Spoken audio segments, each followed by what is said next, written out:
الحمد لله رب العالمين والصلاة والسلام على سيد الأنبياء والمرسلين وعلى آله وصحبه أجمعين ثم أما بعد السلام عليكم Husna. We finished units 1 and 2. Unit 1 was the basics of grammar, the fundamentals of grammar, and unit 2 was 10 ayat of Surah Al-Kahf that you were supposed to memorize and learn the meanings of word for word, and we went through that, okay? Unit 3 is actually one of the most important units of Arabic, and we're going to call it the fundamentals of Saf. What's it called? Fundamentals of Saf? Saf. Saf is something that you've never learned before, and it's one of the most fun things to learn, but to learn it, you have to memorize a lot. Okay? It's not very hard to understand, but it does require a lot of memorization. But once you get good at it, it can be a lot of fun. Okay? But before we get into Saf itself, I have to teach you a little bit about one concept, and that is called passives. The concept is called passives. There are two kinds of passives, past and present. Past and present, okay? There's two kinds of passives. And this is a fi'l thing. This is not an ism thing. This is not a harf thing. It's a fi'l thing that you have passives. So what I'm going to show you is, first, today we're just going to learn something about past passives, okay? Past passives. Fi'l madi. Remember the term, fi'l madi? Fi'l madi, that's passive. Very good. Okay. So I have nasara, which means he helped. I have, let's say, darrasa, okay, which means he taught. He taught. You could have qatala. Happens in the Quran. Sometimes the word comes up. Qatala means he killed. Qatala means he killed. Okay. Qatala means he fought. Qatala means he fought. And let's just do one more. Let's just say kataba. He wrote. He wrote. Okay. So these 5 words, these are obviously fi'l madi, they're past tense. So can you give me the whole fi'l madi of this? Nasara huwa?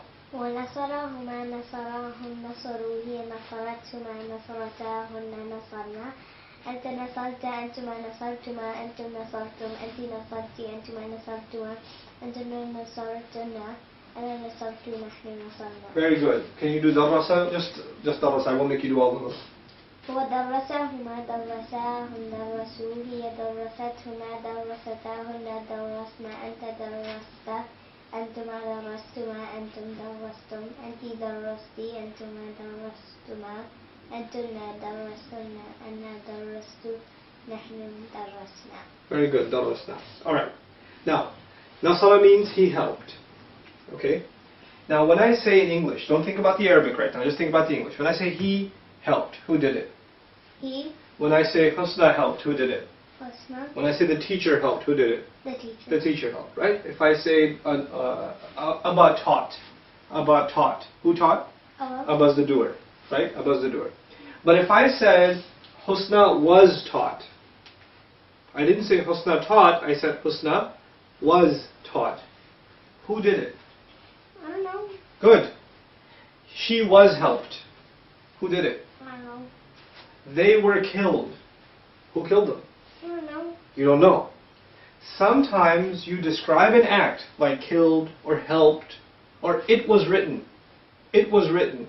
What was written? Who wrote it? Well, let's just say the name was written. Like who? What don't we know? Who did the writing? Sometimes a fi'l is mentioned. Sometimes a fi'l is mentioned and you don't know who did it. The doer is missing.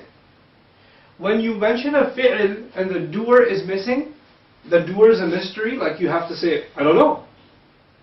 That is called a passive fi'l. Okay?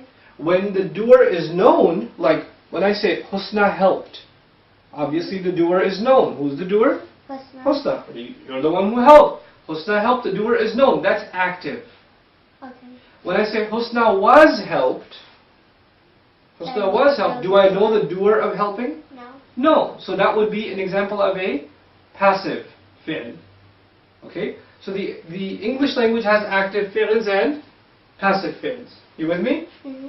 The Arabic language also has active fi'ls and passive fi'ls. Okay. But the way to do that in English a lot of times is basically you put the word was or be or being in the middle. Like for example, he killed, could, if you want to make it reverse, like you don't want to make he was killed or he was being killed or he's being killed.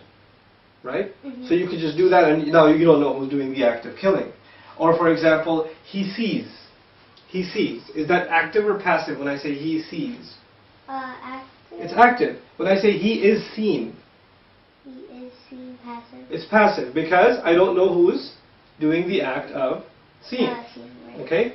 Now, Nasara means he helped. What part of this says he? What part of this word says he? Ending? The a part. Yeah. So if you want to make it she helped, what would it be?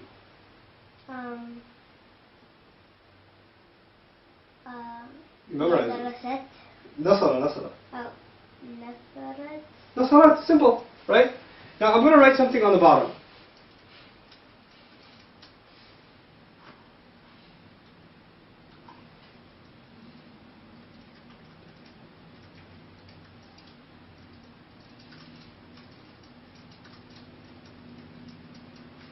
Okay? Notice when I wrote the second line, you can see it, right? When I wrote the second line, what was the ending always still? The last letter.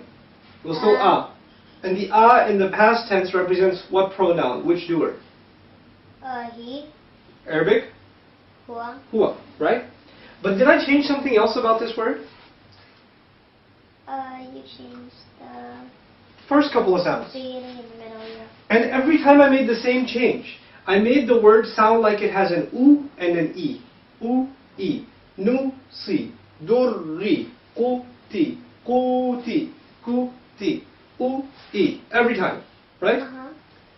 When you put a past tense, when you take a past tense, and you make, like, leave the last letter alone. Okay. Okay? Leave the last letter alone.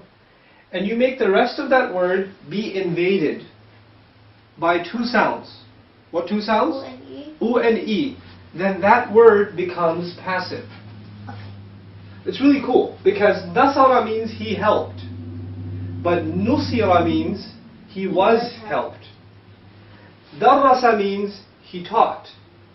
But Durrisa means he was taught. Qatala means he killed. Qutila means he was killed.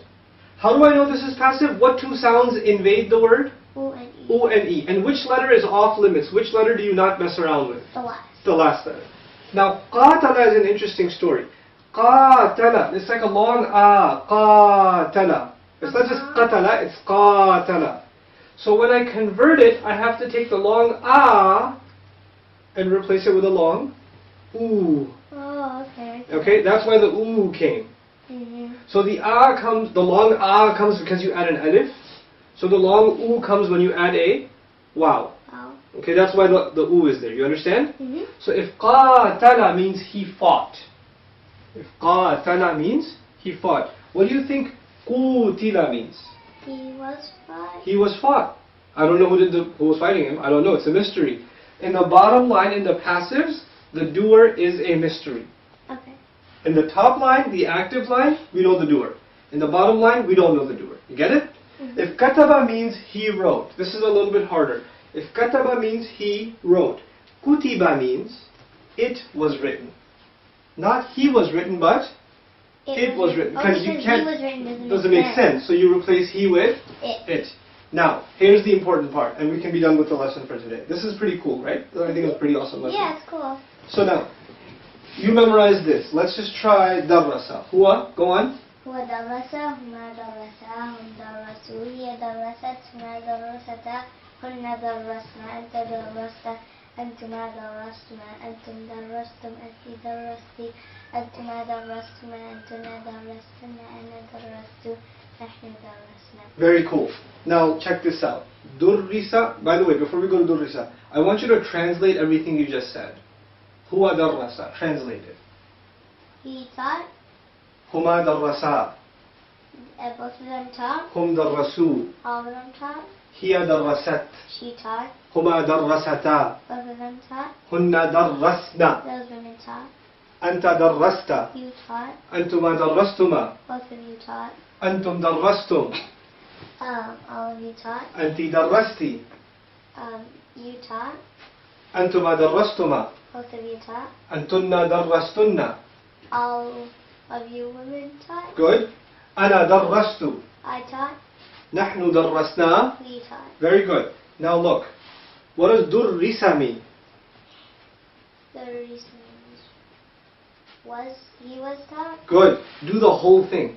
هو درسا هما درسا هم درسوا هي درست هما درستا هن درسنا. Good. أنت درست أنتما درستما أنتم درستم أنت درستي أنتما درستما أنتن درستن أنا درست نحن درسنا. Very nice. Let's translate it. هو درس. He was taught. هما درسا. Both of them were taught. هم درسوا. They were taught. هي درست. She was taught. هما درستا. Both of them were taught. هن درسنا. All of those women were taught. أنت درست. You were taught. أنتما درستما. Both of you were taught. أنتم درستم. All of you were taught. أنت درستي. You were taught. أنتما درستما. Both of you were taught. أنتن درستن. All you women were taught. أنا درست. I was taught. نحن درسنا. We were taught. Pretty awesome. To make passive, we're only doing this for past tense, remember? We're Okay. only doing this for past tense. Later on we'll do it for present tense. We don't know how to do it for present tense. The way to do it for present tense is something else. It's not the same as this, Okay. right? This is only for past tense right now. What two sounds will invade the word? U and E. U and E. So when you're reading Quran and you're reading a past tense, before you try to figure out what it means, you should see, is it passive? And how do you check if it's passive? What two sounds are there? U and E. If those two sounds are there, then it's passive. And then you can't translate it as something where the doer is known. You have to translate it as something where the doer is unknown. Unknown. So instead of translating it he taught, you might have to translate it as he was taught. Instead of saying he sent down, you might have to translate it was sent down. You might have to reverse the translation if you see U and E. So we're going to practice that in the Quran too when the time comes, okay? But for now, good job, alhamdulillah. I think you get the concept, right?